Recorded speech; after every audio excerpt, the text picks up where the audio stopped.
সূর্যোদয় থেকে সূর্যাস্ত আর সমুদ্রের গর্জনের মাঝে কাটানো এই দুটো দিন আমাদের মনে অনেক সুন্দর স্মৃতি এঁকে দিল। হয়তো ভ্রমণটা শেষ হয়ে যাচ্ছে, কিন্তু সমুদ্রের সেই নোনতা হাওয়া আর একসঙ্গে কাটানো মুহূর্তগুলো হয়তো অনেক দিন পর্যন্ত আমাদের হৃদয়েই রয়ে যাবে। এটা কিন্তু অলমোস্ট সিমিলার বলা যেতে পারে আমাদের অযোধ্যা রাম মন্দির টাইপের করেছে, মানে ওখানকার যেরকম সিস্টেম বা ওখানকার যেরকম স্ট্রাকচার ঠিক ওই টাইপেরই করেছে এই জগন্নাথ মন্দির। দেখো বালির ব্রিজের জ্যাম কেমন, দেখো সব বাস টাস সব দাঁড়িয়ে গেছে, একেবারে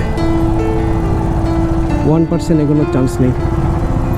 অনেকক্ষণ জল তেষ্টা পাওয়ার পর একটু ঠান্ডা জল পেলে পরে যেরকম ফিলটা হয় ঠিক সেরকম ফিলটা হলো যখন এই কল্যাণী এক্সপ্রেসওয়েটা আমরা দেখতে পেলাম।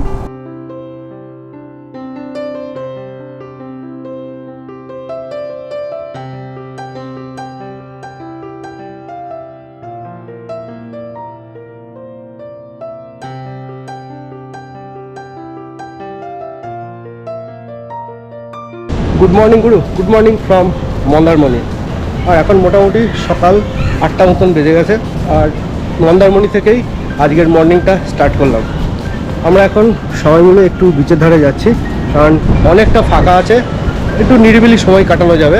তো বেশিক্ষণ থাকবো না এখানে, খানিকক্ষণ একটু আমরা ঘোরাঘুরি করবো, দেন আমরা বেরিয়ে যাবো বাড়ির জন্য।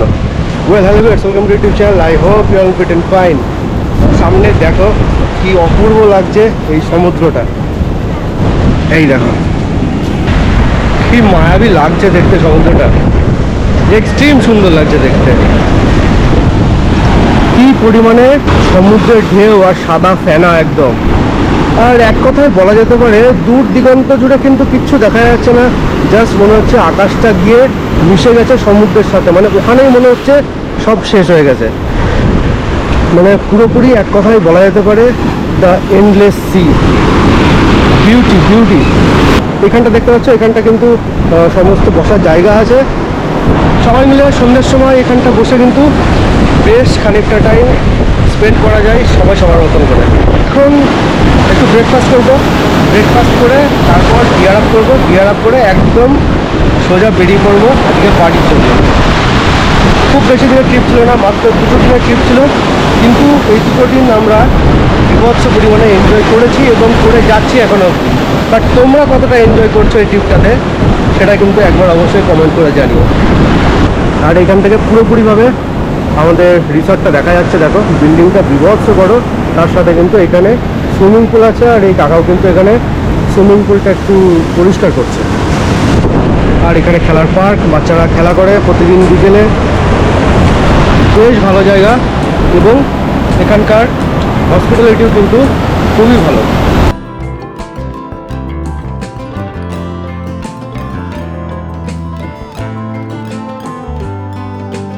দুই দিনের এই সমুদ্র ভ্রমণটা শুধু একটা ট্রিপ ছিল না, এর মধ্যে ছিল অনেক হাসি, গল্প, আনন্দ আর কিছু সুন্দর মুহূর্তের স্মৃতি।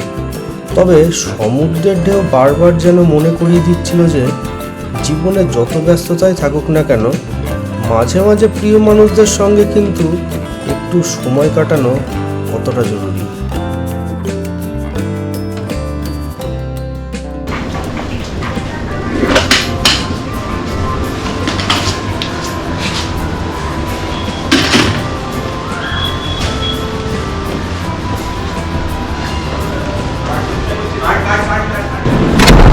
ফাইনালি আমরা রেডি হয়ে গেছি, এবার সোজা বাড়ির দিকে যাব। চলো, হর হর মহাদেব, রাধে রাধে।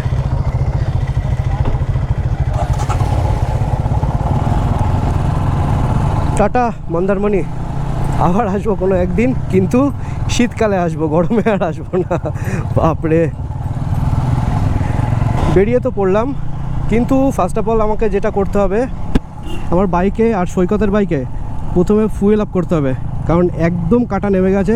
সানডে যখন এসেছিলাম তখন কিন্তু বেশ কনজাস্টেড ছিল এবং গাড়ি ঘোড়ার চাপও প্রচণ্ড ছিল। আজকে কিন্তু অতটা নেই, কারণ আজকে মানডে। আছে 2-1টা গাড়ি আছে, যেসব গাড়ি হোটেল চেক আউট করে বেরিয়ে যাচ্ছে সেই গাড়িগুলো একমাত্র আছে, আদারওয়াইজ কিন্তু দেখো রাস্তা কিন্তু অলমোস্ট ফাঁকা। আমরা কিন্তু অলরেডি ভেতরের রাস্তা থেকে এবার মেন রাস্তায় উঠে পড়েছি, কিন্তু মেন রাস্তার যে মিড পয়েন্টটা ছিল, মানে ভেতরের রাস্তা আর মেন রাস্তার যে মিড পয়েন্টটা ছিল 3 মাথার মোড়, ওখান থেকে যদি আমরা রাইট সাইডে চলে যেতাম তাহলে সোজা বাড়ির দিকে, আর বাদিকে এই রাস্তাটা হচ্ছে দীঘার দিকের রাস্তা। আর এদিকে কেন যাচ্ছি জানো তো, এদিকে পেট্রোল পাম্প আছে, এখান থেকে পাম্প থেকে তেল ভরে নেবো। তার সাথে মেন যে উদ্দেশ্য যেটা আমাদের, আমরা এখান থেকে সোজা দীঘার একটু জগন্নাথ মন্দির যাব, একটু জগন্নাথ দেবের দর্শন করব, তারপরে আমরা আবার ব্যাক করে বাড়ির দিকে যাব। তো দেখি কত তাড়াতাড়ি আমরা এখানে পেট্রোল পাম্পটা পাই। খুব দরকার পেট্রোল পাম্পটা আগে আমাদের নাহলে তেল রিজার্ভে পড়ে গেছে, এরপর দাঁড়িয়ে গেলে কিন্তু ভীষণ সমস্যায় পড়ে যাবো আমরা। এই তো ইন্ডিয়ান অয়েলের পেট্রোল পাম্প, ওয়া ওয়া ওয়া ওয়া পেয়ে গেছি।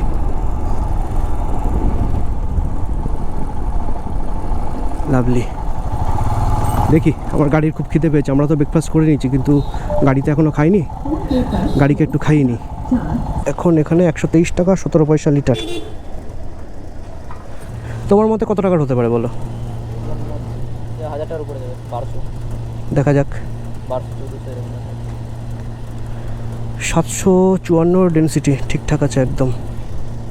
ফুল হয়ে গেল 1150 টাকার।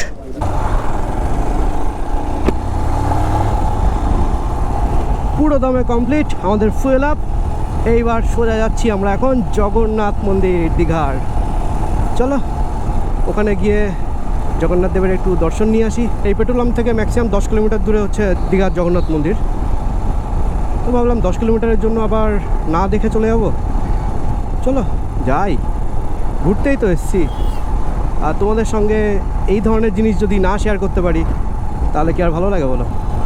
মোহনা বলেই দেখো জলটা এখন নেমে গেছে, আর মাঝখানে বালির চরগুলো পুরো জেগে গেছে একেবারে। নাহলে পরে রাতের বেলা এই যে জায়গাগুলো দেখছো এগুলো টোটালি জলে ভরে যায় একেবারে পুরো।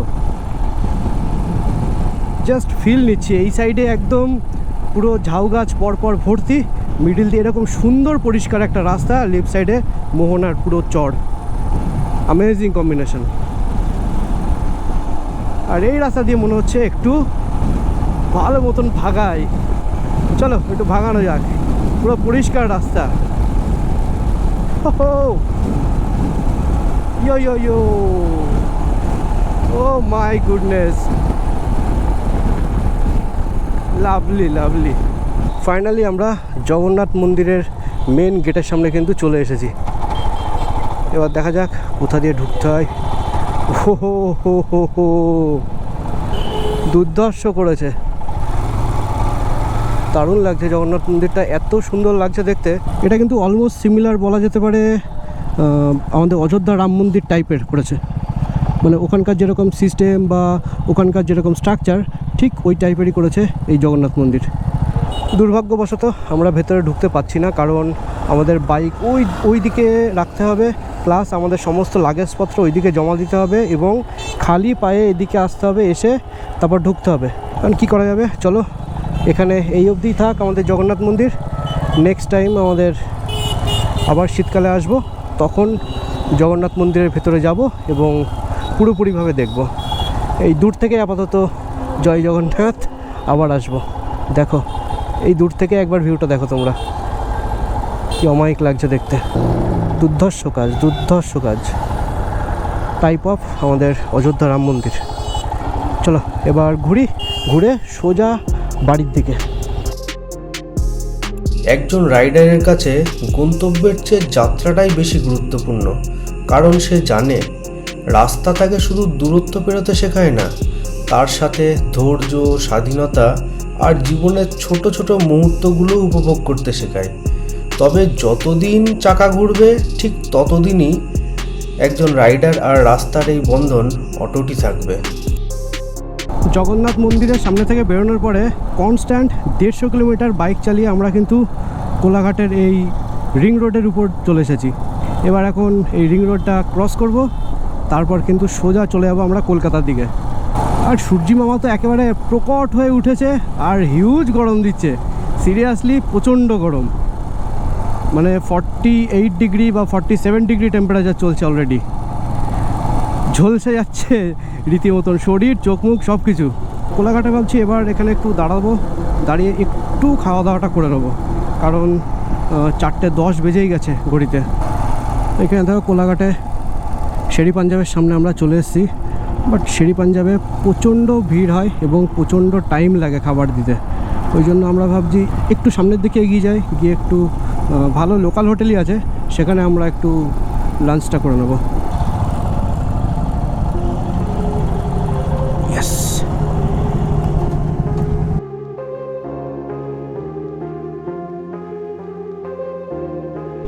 আমাদের লাঞ্চ কমপ্লিট, মানে লাঞ্চ ব্রেক কমপ্লিট। এইবার সোজা বেরিয়ে পড়বো আমরা। বাপরে, খিদেও পেয়েছিল, মানে একটু আধটু না, হিউজ লেভেলের খিদে পেয়েছিল। একদম সুন্দরভাবে চিকেন দিয়ে ভর পেট ভাত খেয়ে নিলাম। ব্যাস, আমার গাড়ির ট্যাঙ্কিও ফুল, আমার ট্যাঙ্কিও ফুল। এবার সোজা চলবো বালির ব্রিজের দিকে। আশা করি বালির ব্রিজের ওখানে গিয়ে আমরা দাঁড়াবো একবার, দেন তারপর বেরোবো আবার। এবার যদি দেখি যে বালির ব্রিজে প্রচণ্ড জ্যাম, তাহলে ভিড় ঠেলে আস্তে আস্তেই আমাদের এগোতে হবে, কিছু করার নেই। আদারওয়াইজ যদি দেখি যে মোটামুটি ফাঁকা আছে, তাহলে তার আগেও একবার দাঁড়াতে পারি আমরা। এইবার দেখতে পাচ্ছ রাইট সাইডে ডাইভারশন আছে, এইখান দিয়ে আমরা এবার হাইওয়েতে পাড়ি দিয়ে দেবো। ওট ওট ওট ওট ওট ভাই ওট, ইয়ো চলো। এই যে হাইওয়েতে উঠলাম, এবার কিন্তু আমার থ্রটাল চলে যাবে অলরেডি 80-তে।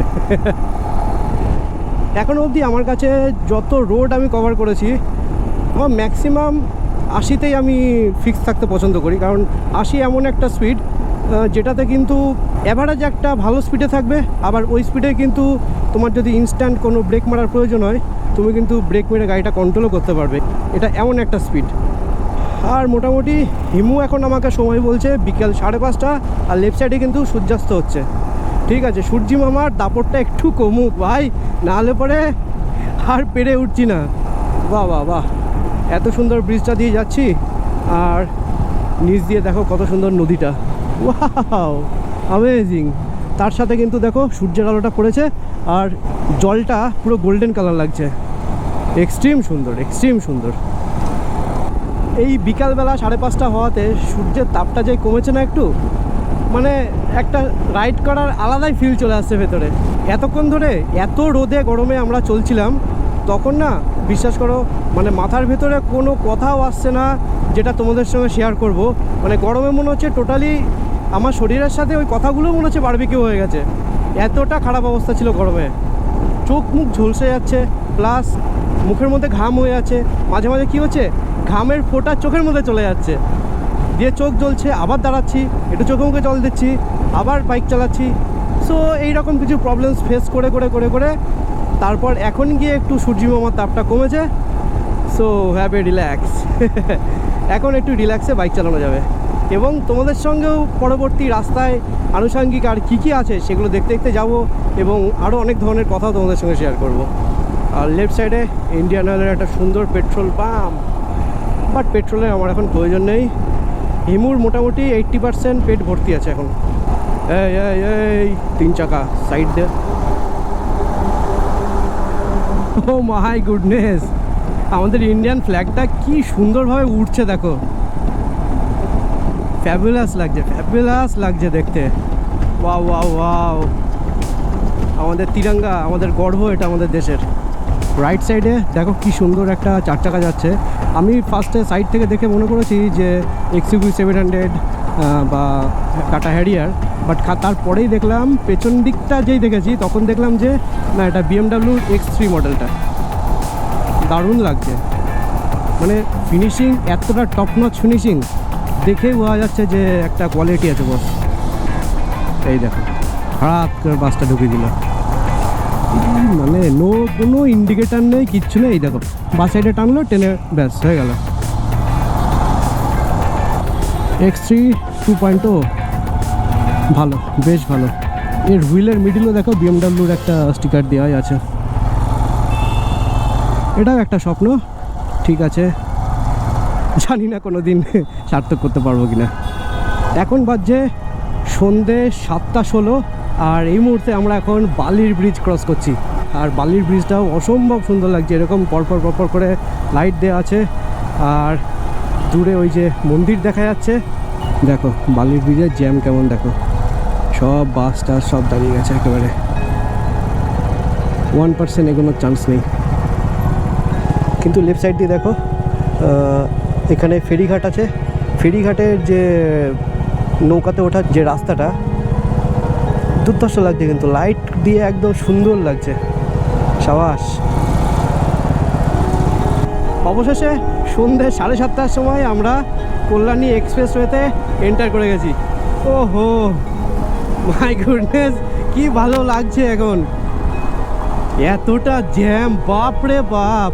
ওইদিকে দক্ষিণেশ্বরের জ্যাম প্লাস হচ্ছে আবার বালির জ্যাম, দুটো জ্যাম মানে পেরিয়ে আস্তে আস্তে অলরেডি আমাদের জীবন অর্ধেক হয়ে গেছে। তারপর যখন আমরা এক্সপ্রেসের মুখটা দেখতে পেলাম তখন কিন্তু ওফ, মানে সেই অনেকক্ষণ জল তেষ্টা পাওয়ার পর একটু ঠান্ডা জল পেলে পরে যেরকম ফিলটা হয়, ঠিক সেরকম ফিলটা হলো যখন এই কল্যাণী এক্সপ্রেসওয়েটা আমরা দেখতে পেলাম। এবার সুন্দর এক হাত ছেড়ে রিল্যাক্সে বসে বসে সোজা চালিয়ে যাবো জাস্ট। তো এখনও অবধি তোমাদের এই ট্রিপটা কেমন লাগলো তোমরা কিন্তু অবশ্যই একবার কমেন্ট করে জানাবে, কারণ তোমরা কমেন্ট করলে কিন্তু সিরিয়াসলি আমার খুব ভালো লাগে, আর আমার এই কাজের প্রতি যেন আরও একাগ্রতা বেড়ে যায়।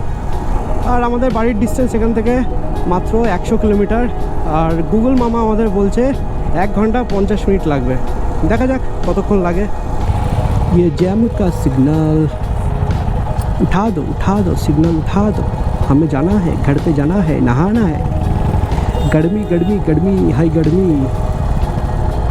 সবাই রেস করছে, তাড়াতাড়ি বেরোবে, সবাই রেস করছে, রেস করো। ওই দেখো এইরকম সুন্দর রাস্তা পেয়েছি, একটু না ভাগাতে পারলে কি ভালো লাগে বলো। এতক্ষণ ধরে তো দিকিয়ে চলছিলাম 10-এ 12-তে।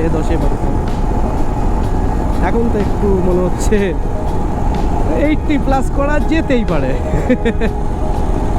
কিন্তু রাতের বেলা মাঝে মাঝে এরকম ল্যাম্পপোস্টগুলো শেষ হয়ে যাচ্ছে, অন্ধকার চলে আসছে, সেই কারণে কিন্তু 80-র মধ্যেই রাখার চেষ্টা করছি। আর সামনে দেখা যাচ্ছে সুন্দর একটা মাইল ফলক, কল্যাণী আর 35 কিলোমিটার, মধ্যমগ্রাম রাইট সাইডে 5 কিলোমিটার। আমরা তো কল্যাণী যাব। আর সামনে দেখতে পাচ্ছ R50 নিয়ে যে ছেলেটা গেল, ওই ছেলেটা আমাকে থামস আপ দেখিয়ে চলে গেল। This is the unused toll gate.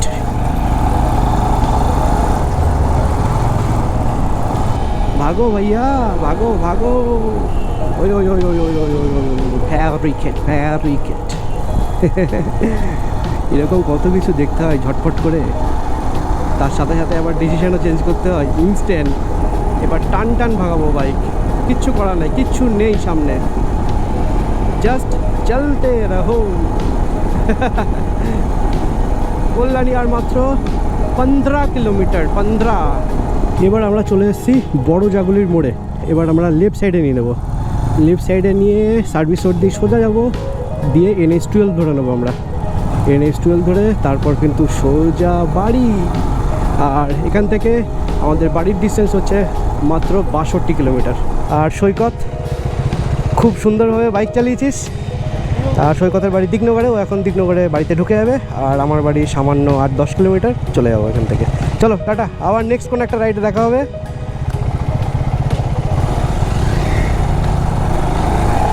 তো ফাইনালি আমাদের মন্দারমণি সিরিজ এখানেই শেষ হচ্ছে। তাহলে মন্দারমণি সিরিজের ভিডিওগুলো তোমাদের কেমন লাগলো তোমরা কিন্তু অবশ্যই একবার জানাবে, কারণ এত সুন্দরভাবে ঘুরলাম, এত সুন্দরভাবে তোমাদের সমস্ত কিছু শেয়ার করলাম, তো একটা কমেন্ট তো বানতে হয়। আই হোপ তোমাদের এই সিরিজটা ভালো লাগলে অবশ্যই একবার লাইক করো, কমেন্ট করো, অ্যান্ড প্রচুর শেয়ার করো। তার সাথে আমার ইনস্টাগ্রাম আইডিটা একবার ফলো করে দিও ফর মোর লাইভ আপডেটস। তাহলে আজকের মতো ভিডিওটা এখানে এন্ড করছি। আবার দেখা হচ্ছে খুব তাড়াতাড়ি সুন্দর একটা মোটো ব্লগের সাথে। ততক্ষণ অবধি till then stay safe, stay healthy, by.